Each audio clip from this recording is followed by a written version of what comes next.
हाँ जी, good morning. Last lecture में हमने कॉन्सेप्ट जो देखा था वो था लैक ऑपेरॉन, है ना। लैक ऑपेरॉन सिस्टम बैक्टीरिया में कैसे फंक्शन करता है? ये एक इंड्यूसिबल ऑपेरॉन सिस्टम है। इंड्यूसिबल ऑपेरॉन सिस्टम था ये।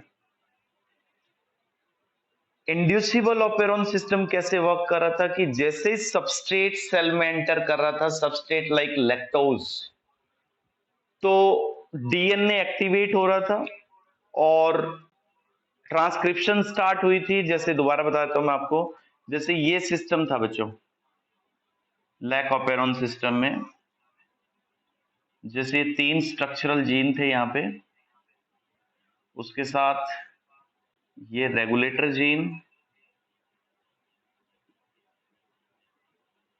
जैसे ये 3 थे स्ट्रक्चरल जीन,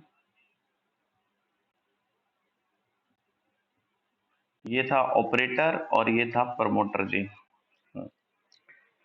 तो ऑपरेटर, प्रमोटर और स्ट्रक्चरल जीन कैसे फंक्शन कर रहे थे?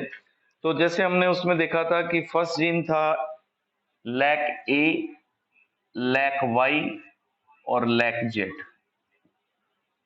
तो मैंने आपको बताया था कि मान लेते हैं कि हम जैसे लैक्टोज शुगर एंटर नहीं किए, जब लैक्टोज शुगर सेल में नहीं आई तो उस टाइम क्या हो रहा था? यहाँ पे एक प्रोटीन बन रहा था बेटा ऐसे, और वो जाकर के यहां जुड़ रहा है ऑपरेटर जीन के साथ,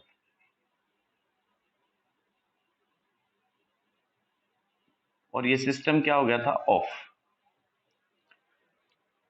तो दिस रिप्रेसर इज एक्टिव, इसको कहेंगे रिप्रेसर प्रोटीन। ये एक्टिवेट कब होता था? जब शुगर अब्सेंट थी, मतलब when no lactose is there.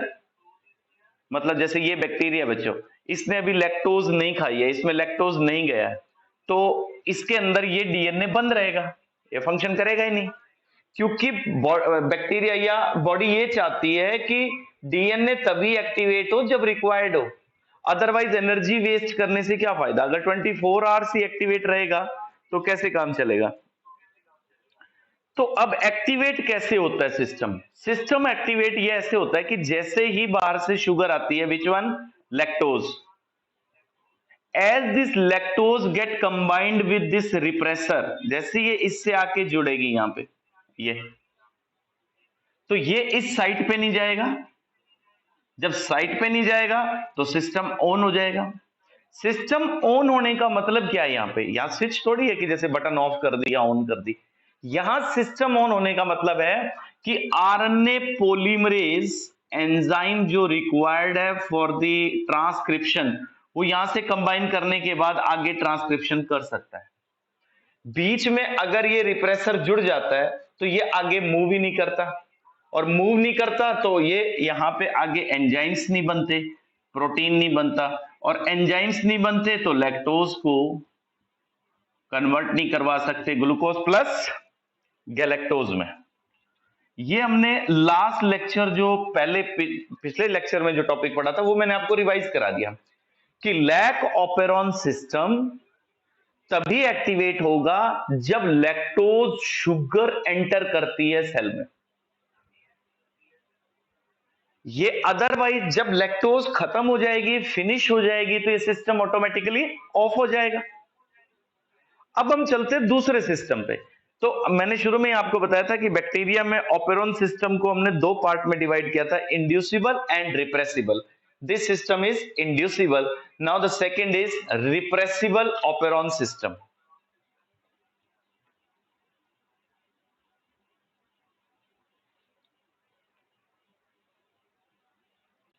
Yes बेटा।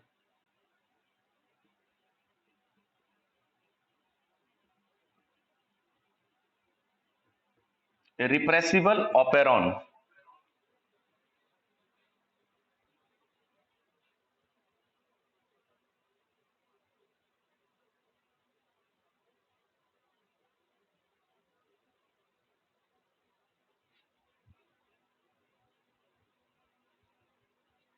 हाँ जी। रिप्रेसिबल ऑपेरॉन सिस्टम में 5 स्ट्रक्चरल जीन है बेटा। जैसे लैक्टोज वाले में तो 3 स्ट्रक्चरल जीन थे, यहाँ पे 1 2 3 4 एंड दिस 5। इसमें है बेटा trp A, B, C, D and E. ये 5 स्ट्रक्चरल जीन के पार्ट हैं।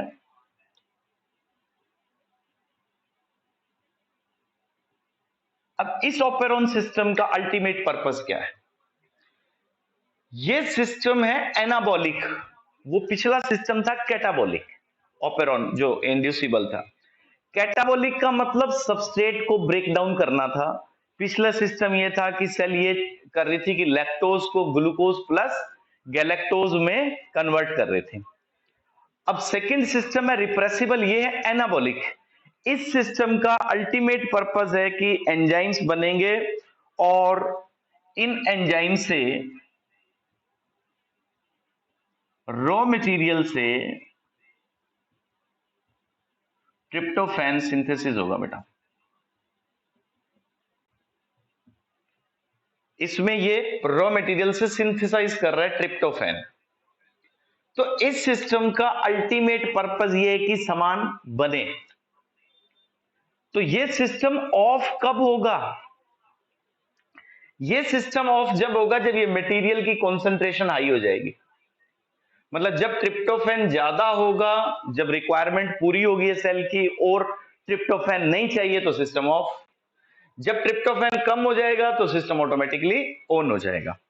तो इस सिस्टम में ऑन कब, ये सिस्टम चलेगा कब? देखो जैसे यहां पे कौन सा जीन है, बिल्कुल वही सेम तरीका बेटा। पहला जीन यहाँ पे है ऑपरेटर जीन, उसके साथ में है बेटा प्रोमोटर जीन, और इसके साथ है रेगुलेटर जीन। सेम उसी तरह रेगुलेटर भी, यहां पे रेगुलेटर क्या बनवा रहा है? रिप्रेसर। ये देखो रिप्रेसर। अब हम मान के चलते हैं कि सेल उस सिचुएशन में है जब उसके पास ट्रिप्टोफैन कम है। जब ट्रिप्टोफैन कम है तो ये सिस्टम क्या है? ऑन। ऑन। तो ये सिस्टम ऑन मतलब नया ट्रिप्टोफैन बनते जा रहा है कंटिन्यूसली। हम मान के चलते हैं कि चलिए थोड़ी देर बाद ये ट्रिप्टोफैन कम हो गया, सॉरी ज्यादा हो गया। शुरू में कम था, मैं फिर रिपीट कर रहा हूं। फर्स्ट कंडीशन क्या है? जब ट्रिप्टोफैन की कॉन्सेंट्रेशन सेल में कम है तो सेल को बनाना है, सेल को चाहिए, तो सेल क्या करेगी? इस सिस्टम को ऑन रखेगी। मतलब जब ट्रिप्टोफैन कम है तो सिस्टम ऑन है। सेकेंड कंडीशन हम मान के चलते जब ट्रिप्टोफैन की अमाउंट ज्यादा है। ये देखो ये तो पहला सिस्टम ऑन हो गया। अब सेकेंड कंडीशन पे आते हैं जब ट्रिप्टोफैन की कॉन्सेंट्रेशन ज्यादा होगी, जितना रिक्वायर था उतना बन गया है। What will happen? सेम वही, ये स्ट्रक्चरल 5 जीन,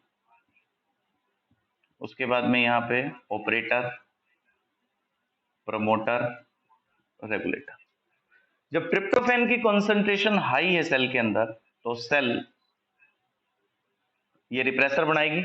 जैसे ट्रिप्टोफैन इससे आके जुड़ेगा, ये ट्रिप्टोफैन है, जब इसकी कॉन्सेंट्रेशन हाई हो जाएगी तो ये जैसे जाके जुड़ेगा तो ये कंबाइंड होने के बाद इस साइड पे आके ये देखो ऐसे जुड़ गया। अब सिस्टम क्या हो गया? ऑफ। तो रिप्रेसिबल सिस्टम इंड्यूसिबल से उल्टा है। इंड्यूसिबल सिस्टम कैटाबॉलिक प्रोसेस था, रिप्रेसिबल सिस्टम एनाबॉलिक प्रोसेस है। इसमें प्रोसेस तब स्टार्ट होगा जब मटेरियल कम है सेल के अंदर तो सिस्टम शुरू हो जाएगा, जब मटेरियल की कॉन्सेंट्रेशन बढ़ जाएगी तो सिस्टम ऑफ हो जाएगा। ठीक है जी। ये तो हो गया बैक्टीरिया का केस कि बैक्टीरिया में कोई भी डीएनए कैसे एक्टिवेट होता है, कैसे उसके अंदर जीन्स एक्सप्रेस करते हैं। अब हमें पता है बैक्टीरिया की सेल तो बहुत सिंपल है। बैक्टीरिया की सेल और हमारी सेल में तो बहुत डिफरेंस है। अब नेक्स्ट कंसेप्ट है रेगुलेशन ऑफ जीन एक्सप्रेशन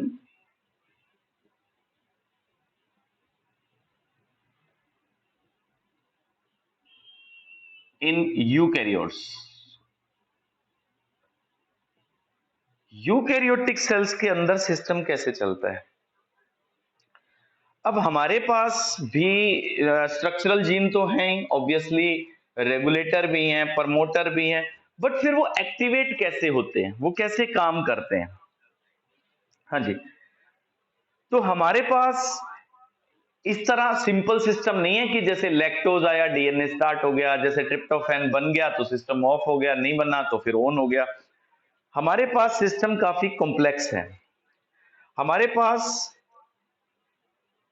जो जीन रेगुलेशन चलती है, हमारे जो स्ट्रक्चरल जीन है, उसमें एक प्रॉब्लम ये होती है कि स्ट्रक्चरल जीन दूर दूर होते हैं। जैसे बैक्टीरिया में तो structural gene, operator gene, promoter gene और रेगुलेटर जीन लगातार कॉन्टिन्यूस रखे हुए थे, लीनियर, बट हमारे पास ऐसा नहीं है। तो हमारे पास प्रॉब्लम क्या है? एक तो फर्स्ट प्रॉब्लम ये आती है कि हमारे स्ट्रक्चरल जीन्स जो एक्चुअल में काम करने हैं, जिन्होंने वो फंक्शन करते हैं, जो स्ट्रक्चरल जीन्स जो किसी मेटाबॉलिक पाथवे में इन्वॉल्व होते हैं, not located adjacent.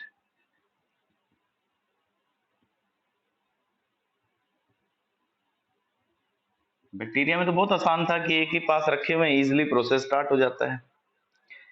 They may be far apart on the same chromosome, वो एक ही क्रोमोजोम पे होते हुए भी दूर दूर होते हैं, या लोकेटेड ऑन डिफरेंट क्रोमोजोम्स।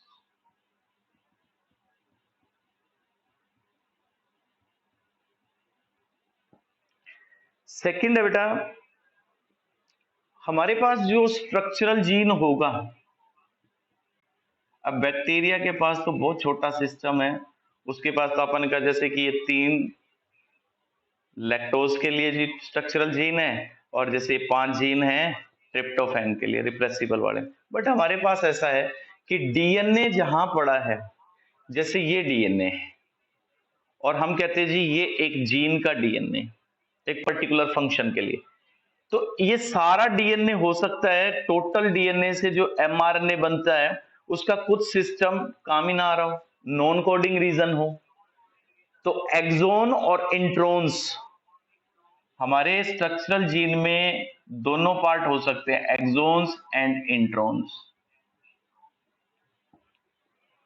ठीक है जी, तो एक्सोन्स मतलब कोडिंग रीजन और इंट्रोन्स मतलब non coding region. Yes. Third है जी, हर स्ट्रक्चरल जीन के पास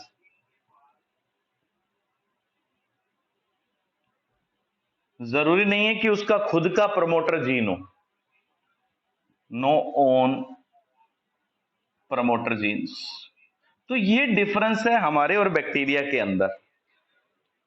हमारे पास सेंसर जीन्स भी होते हैं, उनके पास नहीं है, तो ये डिफरेंसेस हैं। फोर्थ है कि सेंसर जीन्स भी हैं जो सेंस करते हैं इन्वायरमेंटल चेंजेस को। Sensor genes are also there in eukaryotic sales.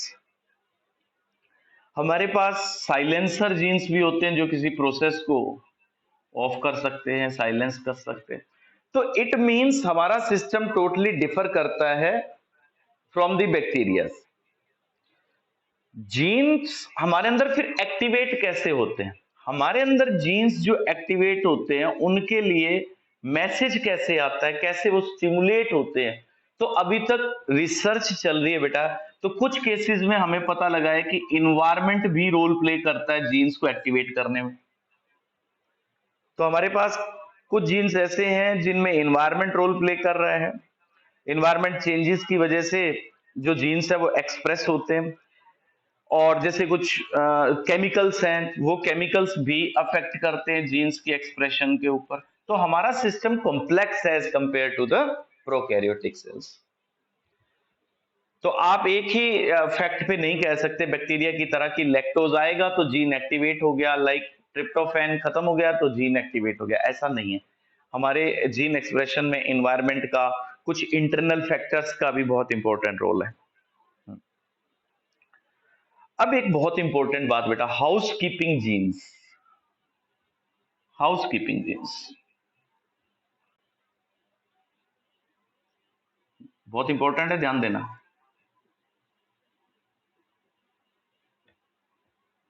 House keeping jeans, तो ऐसे जीन्स जो हमेशा एक्टिवेट रहते हैं, हर टिश्यू में एक्टिवेट रहते हैं, ऐसे भी कुछ मिलेंगे। अब देखो बच्चों, एक तो कॉमन सी बात है कि ब्रेन के अंदर, जैसे ये ध्यान से सुनना प्लीज, जैसे ब्रेन में कैसी सेल होती हैं, ये ऐसी सेल होती हैं जी, न्यूरॉन्स की, ठीक है। लीवर के अंदर ऐसी सेल होती हैं रेगुलर शेप्ड, जैसे स्किन के अंदर ऐसे squamous cells, cuboidal cells, columnar cells, मतलब बॉडी में हर जगह अलग अलग तरह की सेल्स मिलती हैं। जबकि आप जानते हैं कि सबके न्यूक्लियस में डीएनए तो एक जैसा ही है, क्योंकि इस सेल में जो 46 क्रोमोसोम है वही इसमें है, वही इसमें है, वही इसमें है और वही इसमें है। फिर भी ये अलग अलग क्यों? तो अब आप समझ जाएंगे कि क्योंकि इस सेल में कोई अलग डीएनए काम कर रहा है, इसमें अलग डीएनए काम कर रहा है, इसमें अलग डी, हालांकि इस ब्रेन वाली सेल में लीवर वाला डीएनए भी है, लीवर वाली सेल में ब्रेन वाला डीएनए भी है, बट वो यहां एक्टिवेट नहीं है, वो यहां एक्सप्रेस नहीं कर रहा। तो ऐसे जीन्स जो कुछ खास टिश्यूज में एक्टिवेट होते हैं, उनको कहते हैं टिश्यू स्पेसिफिक जीन्स, कि वो खास स्पेसिफिक टिश्यू के अंदर ही एक्सप्रेस कर रहे हैं, बाकी जगह पे एक्सप्रेस नहीं कर रहे। तो they are called as tissue specific genes. But कुछ जीन्स ऐसे हैं जो हर जगह एक्टिवेट मिलते हैं, उनको कहते हैं हाउस कीपिंग जीन्स। अब ऐसे कौन से हैं जो हर जगह एक्टिवेट मिलेंगे?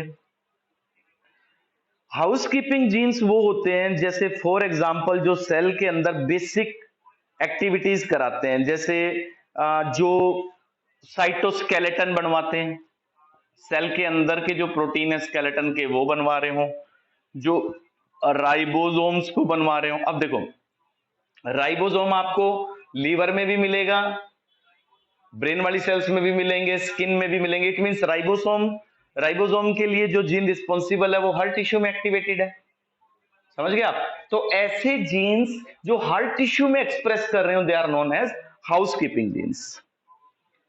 यस, जैसे वो जीन्स जो ग्लाइकोलाइसिस के लिए एंजाइम सिंथेसाइज करते हैं, वो हर टिश्यू में काम कर रहे हैं बेटा। तो ऐसे जीन्स को कहते हैं हाउस कीपिंग जीन्स, ठीक है जी। अब इसके बाद नेक्स्ट कंसेप्ट अपना human genome project, second last concept. उसके बाद है डीएनए फिंगरप्रिंटिंग और अपना चैप्टर पूरा। Yes, this is human genome project.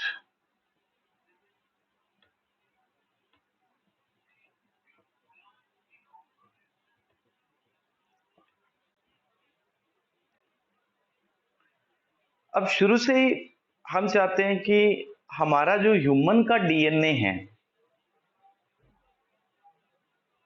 उसको सेपरेट करें, उसको आइडेंटिफाई करें।